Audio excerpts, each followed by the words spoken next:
Here's how to create the Mr. Bean drop-in effect. Step 1. Record videos of the background and yourself. Clip 1. Record a video of the background.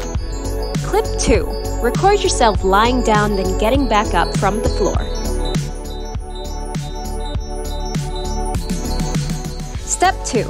Edit in InShot with Cutout and Keyframe features. Import your videos. Scrub to the frame where you're on the floor and take a screenshot.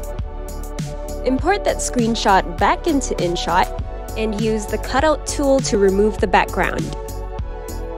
Then reopen your working file and import that image and enlarge it.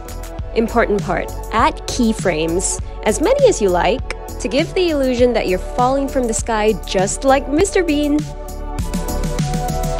And that's all. Now you can Mr. Bean into any situation as and when you please with a little help from InShot.